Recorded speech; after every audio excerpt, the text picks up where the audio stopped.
మొదటి కొరింథీ పత్రిక 8వ అధ్యాయం. సావధానంగా వినండి.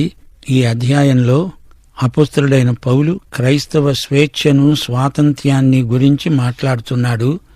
విగ్రహములకు బలిగా అర్పించిన వాటి విషయమై నేను చెప్పేది ఏమనగా, మనమందరము జ్ఞానము గలవారమని ఎరుగుదుము.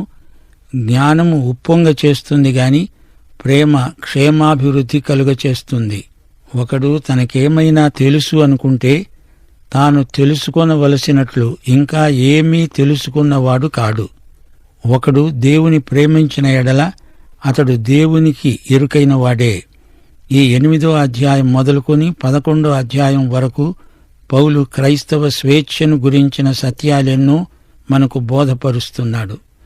8వ అధ్యాయంలో మాంసం తినవచ్చునా అనే అంశాన్ని చర్చిస్తున్నాడు.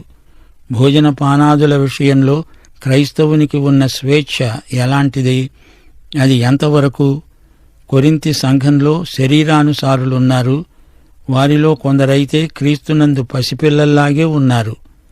శరీరానుసారం అంటే ఏమిటో మొదట వివరించి ఆ తరువాత ఆధ్యాత్మిక వ్యక్తుల తరహా ఎలాంటిదో పౌలు విశదం చేయబోతున్నాడు.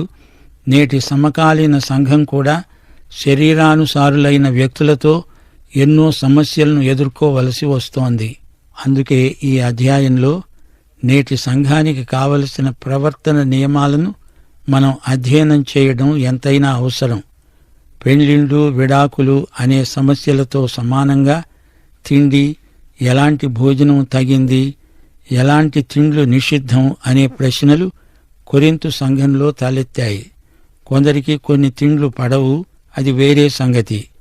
ప్రస్తుతాంశం మత వ్యవస్థ కొన్ని రకాల భోజన పదార్థాలను నిషేధిస్తుంది. ఇందులో క్రైస్తవుని కర్తవ్యమేమిటి? మనకు ఎంత స్వేచ్ఛ ఉంది? పాత నిబంధనలోనైతే పెద్ద జాబితా ఇవ్వబడింది. ఎలాంటి జంతు మాంసం నిషిద్ధం, ఏ మాంసం తినదగింది లేవియ కాండంలో పేర్కొనబడింది. ఆ జంతువు గిట్టలు చీలింది అయి ఉండాలి, నెమరు వేసేది అయి ఉండాలి. లేకపోతే అట్టి జంతువు అపవిత్రం, నిషిద్ధం. పంది ఉంది చూచారు, అది గిట్టలు చీలిందే అయినప్పటికీ నెమరు వెయ్యదు. కొన్ని పక్షులు, జలచరములు కూడా ధర్మశాస్త్రం ప్రకారం నిషిద్ధమే. ద్వితీయోపదేశకాండం 14వ అధ్యాయంలో కూడా ఈ వివరాలున్నాయి. కొన్ని మతశాఖలు ధర్మశాస్త్రీయ ఆహార నిబంధనలను తూచా తప్పకుండా పాటిస్తారు. ఎందుకని దేవుడు ఇశ్రాయేలు జాతికి అన్ని ఆహార నియమాలు పెట్టాడు? దానికి కారణం దేవుడే చెప్పాడు. ద్వితీయోపదేశకాండం 14వ అధ్యాయం 1 నుండి 3వ వచనం వరకు, మీరు మీ దేవుడైన యెహోవాకు బిడ్డలు గనుక చనిపోయిన వాడెవణ్ణి బట్టి మిమ్మును మీరు కోసుకోకూడదు, మీ కనుబొమ్మల మధ్య బోడి చేసుకోకూడదు.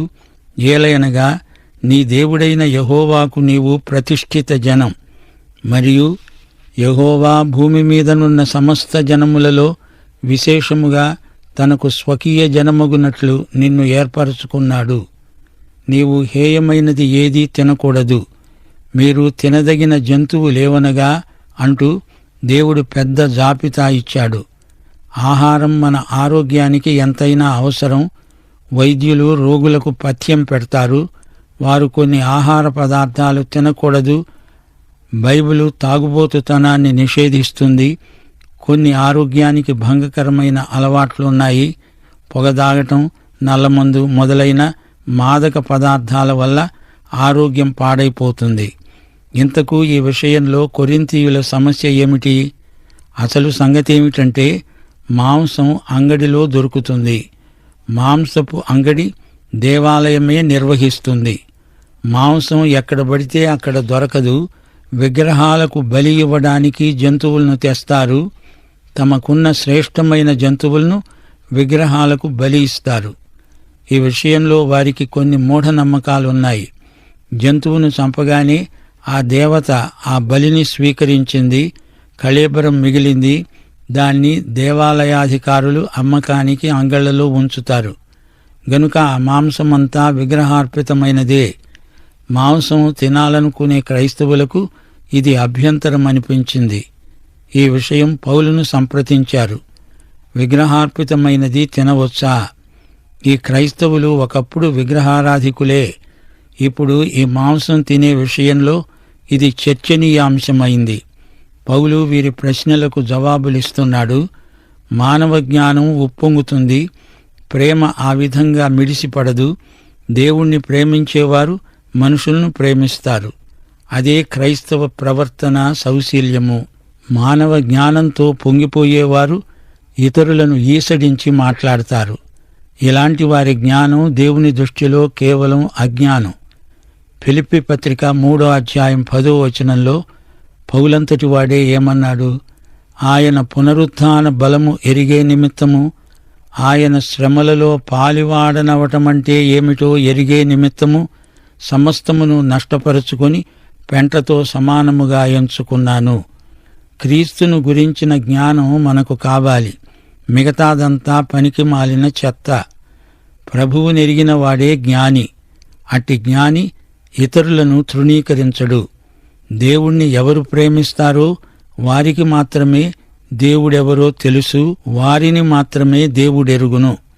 4వ వచనం నుండి, కాబట్టి విగ్రహములకు బలిగా అర్పించిన వాటిని తినడం విషయమై నేను చెప్పేదేమంటే, లోకమందు విగ్రహము ఒట్టిదని, ఒక్కడే దేవుడు తప్ప వేరొక దేవుడు లేడని ఎరుగుదుము. దేవతలనబడిన వారు, ప్రభువులు అనబడిన వారు అనేకులున్నారు. ఆకాశమందైనా భూమి మీదనైనా దేవతలనబడినవి ఉన్నా మనకు ఒకే దేవుడున్నాడు. ఆయన తండ్రి. ఆయన మూలముగా సమస్తము కలిగాయి. ఆయన నిమిత్తము మనమున్నాము. మనకు ప్రభువు ఒక్కడే, ఆయన యేసుక్రీస్తు. ఆయన ద్వారా సమస్తము కలిగింది. మనము ఆయన ద్వారా కలిగిన వారము. క్రీస్తు దగ్గరికి వచ్చినప్పుడు నీకు దేవుని వాక్యం వచ్చింది. విగ్రహము వట్టిదే అని, అందులో ఏమీ లేదని నీకు తెలిసిపోతుంది. విగ్రహాలలో ఏముంది? దేవుడైతే ఒక్కడే. అందుచేత విగ్రహాలకు అర్పించాము అన్నంత మాత్రాన ఏమీ కాదు. ఆ పదార్థంలో మార్పేమీ లేదు. అంత మాత్రాన ఆహారమేమీ అంటుపడదు. నిరభ్యంతరంగా కావాలంటే అది విశ్వాసి తినవచ్చు. క్రైస్తవ జ్ఞానమున్నవాడు విగ్రహాలలో ఏమీ లేదని, వాటిలో ఏవో దేవతలుంటాయనేది అబద్ధమని ఎరుగును. అయితే ఈ జ్ఞానము లేనివారు విగ్రహాలే దేవుళ్ళని, దేవతలని నమ్ముతారు. కొరింతులో అపోల్లో విగ్రహముంది. వారు ఆ విగ్రహానికి జంతువులను బలి ఇస్తారు. ఆ జంతు మాంసాన్ని అంగట్లో విక్రయిస్తారు. మాంసంలో ఎట్టి తేడా లేదు. దేవుడైతే ఒక్కడే. ఆయన మన తండ్రి, మన ప్రభువు ఒక్కడే, యేసుక్రీస్తు. ఆయనే సమస్తమును సృజించినవాడు.